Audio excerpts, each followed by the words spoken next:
Anda akan menjelaskan tentang limbah padat. Limbah padat sering disebut sebagai sampah yang meliputi sampah organik dan sampah anorganik. Sampah organik itu sampah yang dapat terurai secara alami, sedangkan sampah anorganik sampah yang tidak dapat diurai secara alami. Contoh dari sampah organik itu adalah sisa makanan dan kotoran hewan. Kalau misalnya contoh dari sampah anorganik adalah plastik, botol, dan kaca. Limbah padat itu dikelompokkan menjadi dua macam, yaitu limbah padat domestik dan limbah padat non-domestik. Kalau limbah padat domestik adalah limbah padat yang berasal dari kegiatan rumah tangga, perkantoran, perdagangan, dan rumah sakit. Contohnya kayak sisa-sisa kardus, sisa-sisa kertas, sisa-sisa bahan kimia dari laboratorium, komputer yang rusak, dan sisa-sisa peralatan bekas yang ada di rumah sakit. Terus ada limbah padat non-domestik. Limbah padat non-domestik adalah limbah padat yang berasal dari kegiatan pertanian dan perkebunan. Contohnya kayak bekas jerami, paku bekas, potongan besi, dan bahan kimia yang beracun, dan sisa-sisa pengemasan produk seperti plastik dan kertas. Untuk meminimalkan limbah padat, ada 9 cara, yaitu yang pertama ada reuse, memanfaatkan kembali barang bekas tanpa harus memprosesnya terlebih dahulu. Misalnya menggunakan gelas air mineral untuk tempat pembibitan tanaman. Yang kedua ada replacement, mengganti dengan sesuatu yang lebih hemat dan lebih aman. Misalnya menggunakan daun pisang sebagai pembungkus makanan daripada menggunakan plastik. Yang ketiga ada reversal, menolak bahan yang membahayakan keseimbangan lingkungan dan ekosistem dan keselamatan hidup organisme. Yang keempat ada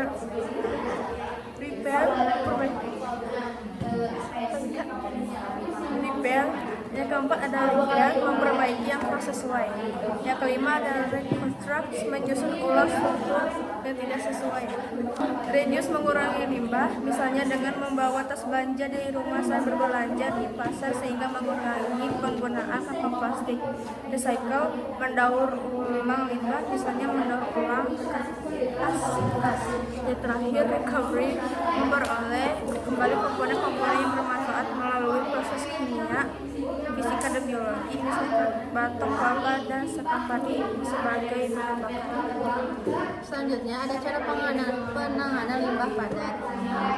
Karena ada beberapa jenis limbah padat yang masih bisa dimanfaatkan, oleh karena itu diperlukan pemilihan untuk diproses lebih lanjut. Di negara maju, limbah padat dibagi menjadi dua, yaitu organik dan anorganik. Sementara di negara berkembang, limbah padat dikelompokkan menjadi 5, yaitu organik, kertas, kaca, plastik, dan logam. Berikut cara pengelolaan limbah padat di Thailand. 1. Ada dengan penimbunan tanah atau landfill.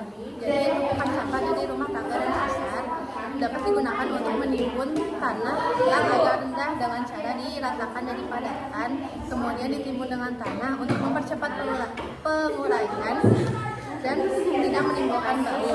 Namun cara ini tidak aman karena dapat menimbulkan pencemaran air tanah yang bersumber dari lindi atau air rembesan sampah. Kemudian ada penimbunan limbah padat dengan tanah secara berlapis atau sanitary landfill. Nah, cara ini dilakukan dengan terencana dan dilengkapi dengan sistem pengaman sehingga tidak mencemari lingkungan. Jadi di cekungan pembuangan sampah dibangun dinding yang dan dipasang pipa tanah dan saluran drainase tinggi yang dihasilkan dari sampah. Ketika sampah telah mencapai ketinggian tertentu, di atasnya ditambah lapisan tanah setebal 10-15% dari ketebalan lapisan sampah. Hal ini mencegah berkembangnya faktor penyakit dan pencemaran lingkungan. Setelah itu di atasnya dapat ditambah lagi sampah, kemudian ditambah lagi lapisan tanah sehingga menghasilkan tumpukan yang berlapis. Nah, ketika lapisan tanah terakhir telah mencapai kapasitas maksimum, ditambahkan lapisan penutup terakhir setinggi 60 cm. Hal ini bertujuan untuk mencegah terjadinya polusi udara.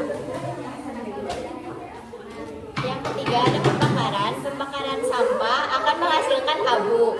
Pembakaran sampah juga menimbulkan panas dan asap, sehingga sebaiknya saat pembakaran jauh dari pemukiman. Namun tidak semua sampah dapat dimusnahkan. Namun tidak semua sampah dapat musnah jika dibakar. Contohnya, kaleng, logam, kaca, dan besi. Sehingga diperlukan alat pembakar sampah bertemperatur tinggi atau insinerator untuk menghancurkannya. Yang keempat, penghancuran. Sampah yang terkumpul dihancurkan dengan alat hingga menjadi potongan-potongan kecil. Kemudian dipakai untuk menyundut tanah yang rendah. Yang lima, pengomposan. Sampah-sampah organik, dedaunan, sisa sayuran, kulit buah, dan kotoran hewan dibusukkan dengan menggunakan bakteri hingga menjadi pupuk kompos. Yang keenam, pemanfaatan sebagai makanan ternak. Sisa sayuran, ampas, tapioka, dan ampas tahu dapat dimanfaatkan sebagai makanan ternak. Sekian dari kami. Wassalamualaikum Assalamualaikum warahmatullahi wabarakatuh.